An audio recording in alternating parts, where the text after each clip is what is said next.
There is a particular kind of problem that arrives in the professional life of anyone who has spent decades building something significant, and it is this.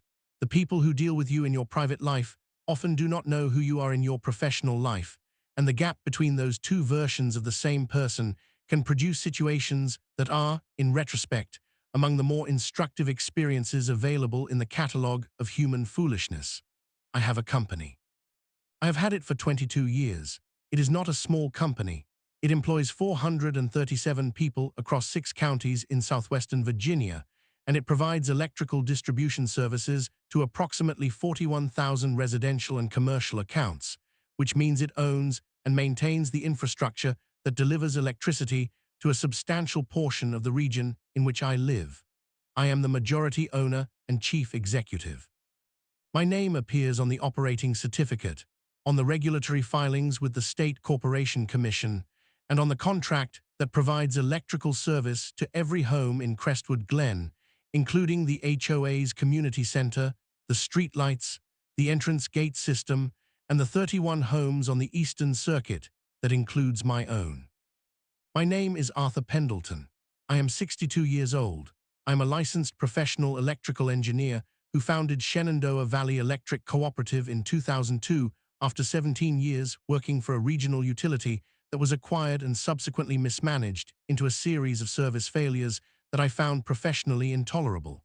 I started my company because I believed I could do it better, and 22 years of doing it better have largely confirmed the belief. We have the highest customer satisfaction rating in our service territory, the lowest average outage duration, and a safety record I am genuinely proud of. These things did not happen by accident. They happened because I understand electrical infrastructure from the wire to the meter to the breaker panel, because I hire people who know their jobs and give them the tools to do them, and because I hold the position that electrical service is not a commodity to be delivered carelessly, but an essential infrastructure whose reliability affects people's lives in ways both ordinary and critical. I live in Crestwood Glen, which is a 44-home HOA development in Augusta County, Virginia, that I moved into 9 years ago after my second marriage and the associated reorganization of domestic arrangements that second marriages produce. My wife Margaret had wanted to be in a neighborhood rather than on the rural property I had previously owned, and Crestwood Glen was a reasonable compromise, larger lots than most developments, mature tree cover, a pleasant community, and within a reasonable distance of both our offices. I had reviewed the HOA's governing documents before we bought, as I always review any document before signing anything, and found them standard and unalarming. I moved in as a private citizen who happened to own a utility company and who expected to live in a neighborhood the same way other people live in neighborhoods, without particular drama and without any expectation that my professional identity would become relevant to my residential situation. I had not anticipated Martin Voss. Martin Voss was elected to the HOA board in the spring of my 4th year in Crestwood Glen, on a platform of what he described as infrastructure modernization and community self-sufficiency. Martin was a retired telecommunications executive in his mid-60s who had spent his career in a large corporate environment and who appeared, on his retirement, to have redirected the organizational energy of that career into the HOA with a comprehensiveness that the HOA had not requested and was not equipped to absorb. He had opinions about everything: the community's landscaping contracts, the gate system's technology, the road maintenance schedule, and most relevantly to this story, the development's electrical infrastructure. Martin's electrical infrastructure opinions were specific and wrong in a way that people who are not electrical engineers, but who have read enough about infrastructure to feel informed, are often specifically and confidently wrong. He believed that the HOA should have its own independent electrical connection, a dedicated feed from the county transmission line that bypassed my company's distribution infrastructure. He presented this to the board in his first year as a cost-saving measure. The board's management company, a firm called Valley Property Services, reviewed the proposal and noted that the development's existing electrical service was provided under contract with Shenandoah Valley Electric Cooperative, that the rates were consistent with the regional market, and that the capital cost of the infrastructure modification Martin was proposing would not be recovered for approximately 40 years at current rate differentials. The board declined to pursue the proposal. Martin's opinions about my specific property's electrical infrastructure were more direct and more problematic. My home, like several homes on the Eastern Circuit, was served by a lateral feed, a secondary distribution line that ran from the nearest pole on the main circuit across my rear property and connected to my meter. This was the standard configuration for properties with certain lot geometries, and the line had been in place for 31 years, predating my ownership by 22 years. The easement for the line was recorded in my deed and was fully documented. It was, in every legal and practical sense, legitimate infrastructure in a legitimate location. Martin had decided the lateral line was an aesthetic problem. His house backed up to the same general area of the development, and he had apparently concluded that the overhead lines on my property were visually inconsistent with what he wanted the neighborhood to look like. He had raised this at 2 board meetings in his second year and had been informed both times that the easement was recorded, the infrastructure was legitimate, and the HOA had no authority over utility company infrastructure located on an easement. He had filed an inquiry with the Virginia State Corporation Commission asking whether utility easements in HOA developments were subject to HOA aesthetic review. The SCC had responded that they were not. I knew all of this because I had been told about the board meetings by Margaret, who attended them more regularly than I did, and because the SCC inquiry had come to my company's Regulatory Affairs Office, which had recognized the address and flagged it. I had not intervened, not because I was unaware, but because the correct processes were producing the correct outcomes. The board was declining Martin's proposals, the SCC had answered his inquiry, and the infrastructure was operating without issue. I saw no reason to involve my professional identity in a neighborhood governance situation that was being appropriately handled through its own channels. Then Martin stopped using official channels. In October of his 3rd year on the board, Margaret told me she had noticed a crew on our rear property on a Tuesday afternoon while I was at work. She had gone outside and spoken to them, and they had said they were doing HOA vegetation management along the rear fence line. She said they had not been near the fence line, they had been near the lateral electrical line, which ran at a diagonal across the rear of our property from the distribution pole to our meter. She said she had told them to stop, and they had said they had authorization from the HOA board. She said she had taken photographs. I looked at the photographs that evening. The crew had trimmed vegetation around the line in a way that was consistent with someone who had been looking closely at the line's configuration, specifically at the connection point where the lateral attached to the distribution pole, which was the junction that would need to be accessed to interrupt the service feed. I said nothing to Margaret about my interpretation of the photographs. I said I would look into it. Then I called my operations manager, a man named Dale Whitfield who had been with me for 16 years, and told him I wanted a physical inspection of the lateral line on my residential property at first light the following morning, and I wanted a crew chief I trusted personally to walk the full line. Dale said he would handle it himself. Dale called me at 7:26 the following morning. He said the lateral line was intact. He said, however, that the vegetation clearance around the pole junction was inconsistent with standard trimming. It looked like someone had been preparing access, not just clearing brush. He said there were boot prints in the soft ground near the base of the pole that were too fresh to be from our last maintenance visit, which had been 8 weeks prior. He said, "Arthur, someone's been looking at this line with intention." I said I agreed with his assessment. I said I wanted a covert camera on the pole aimed at the junction installed today. He said he could have it up by noon. I also made 2 other calls that morning. The first was to my attorney, a woman named Catherine Lyle, who had handled the company's regulatory and contract work for 14 years, and who was the attorney I called when something was serious enough to require Catherine rather than a junior associate. I described the situation and what Dale had found. Catherine said, "Arthur, interfering with utility infrastructure is a federal crime under 18 U.S.C. 1362 and a state crime under Virginia Code 18.2154. Severing a utility line is also a state felony under the malicious interference statute. If someone is planning to cut your service line, they are planning a crime. And if the HOA board has authorized that planning, the board members who authorized it are potentially conspirators. I said I was aware of the applicable statutes. She said, I'm going to draft a letter to the HOA board today that explains this clearly because I want it on record that they were informed before anything happened. I said, please do. The second call was to the Augusta County Sheriff's Department.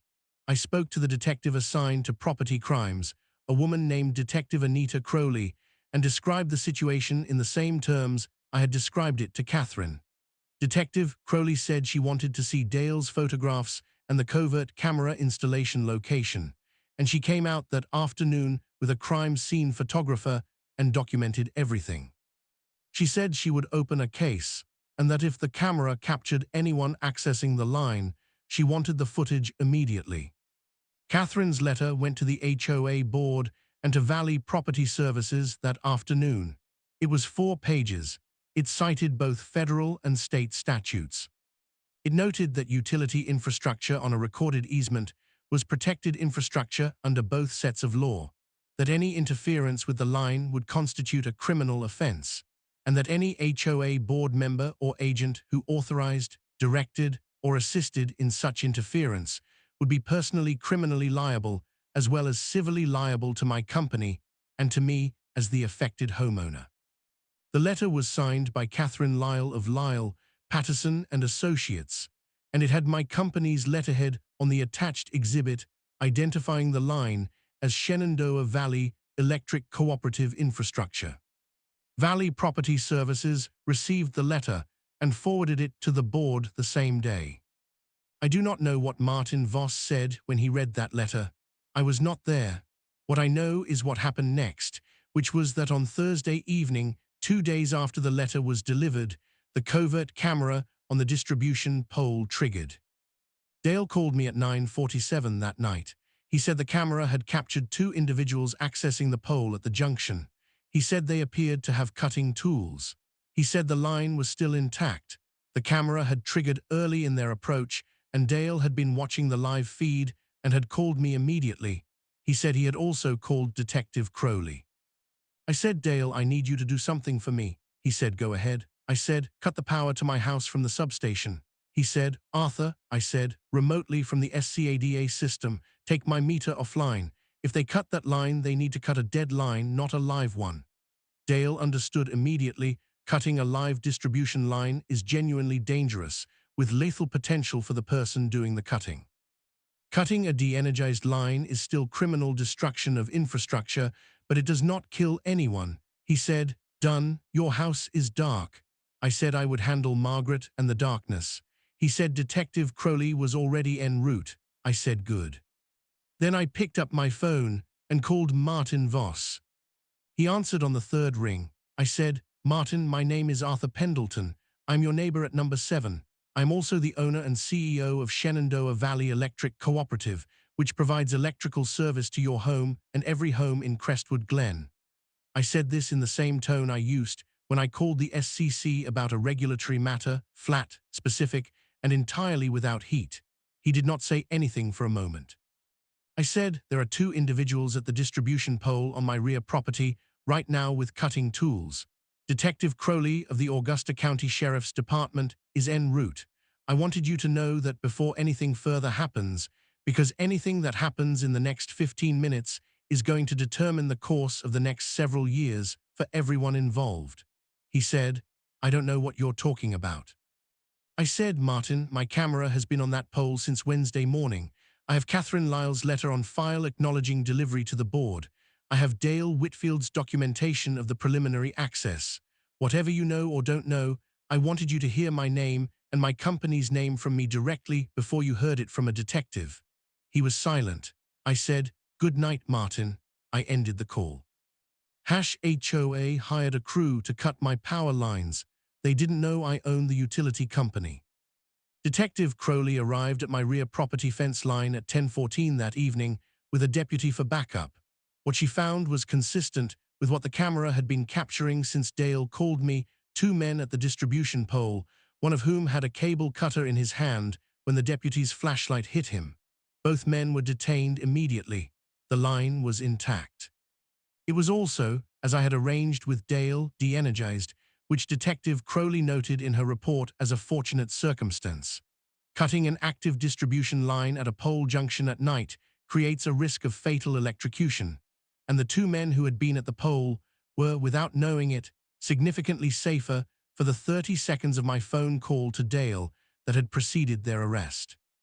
I went to the rear of my property while the deputies were processing the two men. I did not approach the scene. I stayed at the fence line and observed, which was appropriate given that Detective Crowley was working and the scene was hers. One of the men, I could see from the fence line, was younger, probably mid-30s, in work clothing of the kind that said he did physical labor regularly. The other was older, late 50s, with the specific bearing of someone who had been doing a job and had been caught doing it, and was now making rapid calculations about what the next several hours of his life were going to look like. I recognized the older man. His name was Ray Duggan. He ran a landscaping and property maintenance company that held several contracts with HOA developments in Augusta County, including one with Crestwood Glen, which was how he had come to be the crew chief on the vegetation management visit that Margaret had documented in photographs 2 weeks earlier.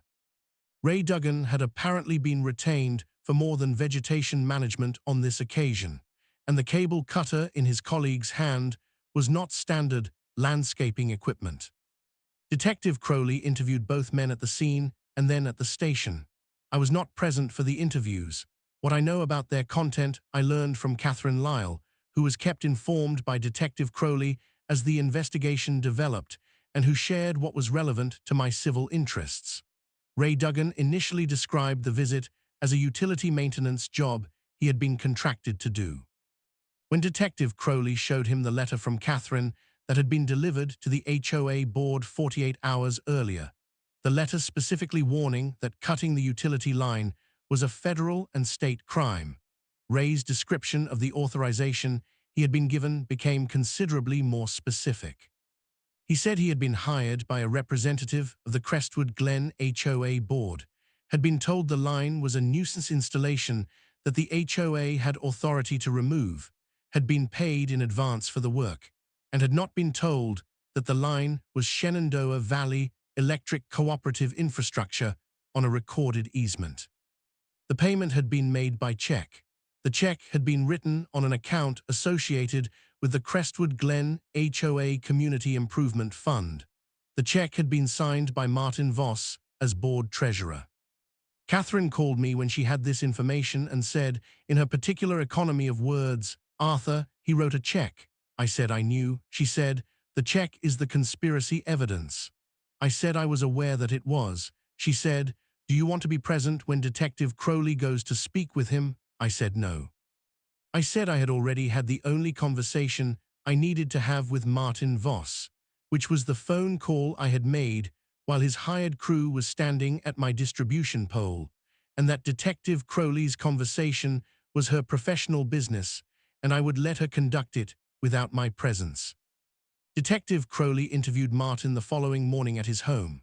I know the general character of that conversation from what Detective Crowley told Catherine, which was that Martin had initially denied knowledge of the crew's purpose that evening, that the check evidence had been presented, and that at a certain point in the interview, Martin had asked for an attorney. His attorney arrived, and the remainder of the conversation was conducted through counsel. The attorney negotiated a proffer agreement. Martin would provide a complete account of his involvement in exchange for a reduced charge recommendation. Martin's account, as summarized in the documents Catherine received through the civil discovery process, was as follows. He had decided, after the SCC inquiry failed to produce the outcome he wanted, and after Catherine's warning letter arrived, that the letter confirmed what he had suspected, that the line was my company's infrastructure, and that removing it would create a confrontation with me directly.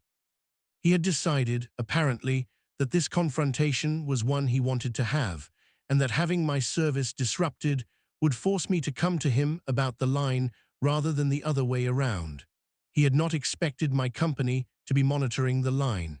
He had not expected Detective Crowley's response time.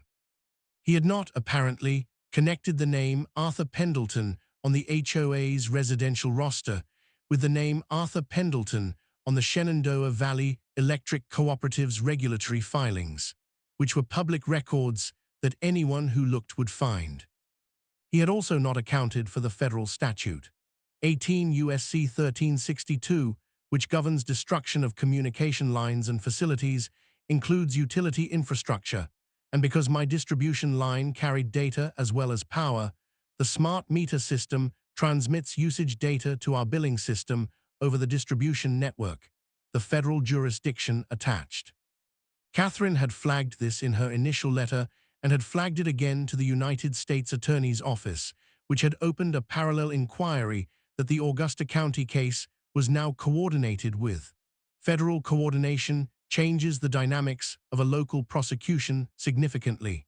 Martin Voss's attorney understood this and said so clearly in the proffer discussions. The criminal outcomes for both Ray Duggan and Martin Voss unfolded over approximately 8 months. Ray Duggan was charged with conspiracy to commit unlawful interference with utility infrastructure. His attorney negotiated a plea to a misdemeanor charge, the reasoning being that Ray had been hired under misrepresentation. Not been fully informed that the line was protected infrastructure on a recorded easement and had cooperated fully with the investigation. Ray received a fine, community service, and probation. He also lost the Crestwood Glen contract, as Valley Property Services terminated it immediately upon the HOA board voting to do so. The remaining 4 board members, once they understood the full picture, had voted unanimously to terminate both the contract and Martin Voss's board membership. The board membership termination was a separate process under the HOA's bylaws, which allowed for removal of a board member by a vote of the other board members in cases of conduct seriously contrary to the community's interests. The vote was 4-0.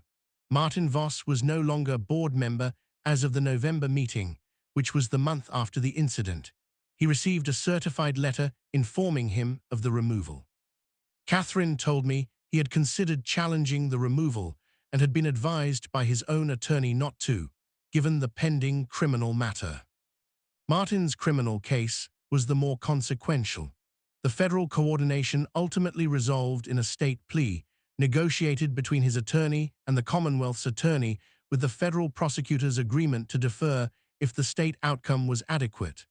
Martin pleaded guilty to 1 count of conspiracy to commit malicious interference with utility infrastructure, a Class 6 felony in Virginia. His sentence was 3 years of supervised probation, a fine of $25,000, and restitution to Shenandoah Valley Electric Cooperative for the investigation costs, monitoring costs, and regulatory compliance costs associated with the incident. The restitution amount was calculated by Catherine and reviewed by the court at $8,700. The civil action was filed separately and settled without trial. The HOA, as an entity, since the Community Improvement Fund check created entity liability, settled for the full amount of my documented costs, plus Catherine's fees, paid from the HOA's reserves.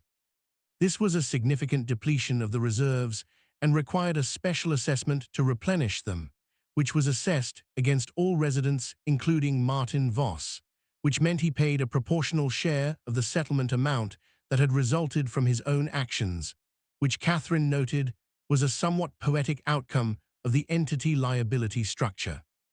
I went to one HOA board meeting after all of this had resolved. The new board, reconstituted after Martin's removal, with a retired schoolteacher named Barbara Nance as the new president, was competent and low drama in exactly the way a neighborhood HOA should be, and they were running the meeting with an efficiency that suggested they were happy to be running it without the particular energy of the preceding 3 years. I attended not to make a statement or to be seen, but because I attend meetings when I can, and because I had been less present during the preceding year's events than was ideal, and I wanted to re-establish normal participation. Barbara opened the meeting and moved through the agenda. At the end, during new business, she said, "I'd like to note for the record that the electrical infrastructure situation has been fully resolved, the easement is confirmed, and the board is committed to maintaining a cooperative relationship with Shenandoah Valley Electric Cooperative going forward." She paused and looked at me briefly, which was as direct an acknowledgement as the situation required. I nodded. She moved on to the next item. "Margaret and I have dinner with Barbara and her husband twice a year now. She makes excellent pie." The lateral line still runs diagonally across my rear property from the distribution pole to my meter. It has been doing this for 32 years as of this writing. It will do it for another 32 or more because it is properly installed infrastructure on a properly recorded easement, and there is no legitimate mechanism for removing it, and there never was. Dale Whitfield's crew inspects it annually as part of the routine maintenance cycle for residential laterals in our service territory, which it receives because it is our infrastructure and we maintain our infrastructure, the same as we have for 22 years. The covert camera is no longer on the pole. We removed it after the criminal case concluded.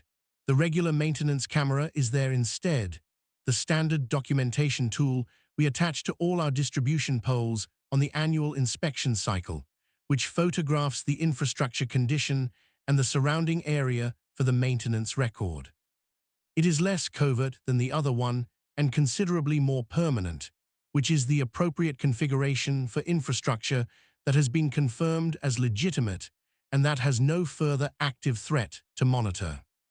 My house has been continuously powered since the evening Dale took it offline for the 47 minutes that elapsed between my call and Detective Crowley's arrival.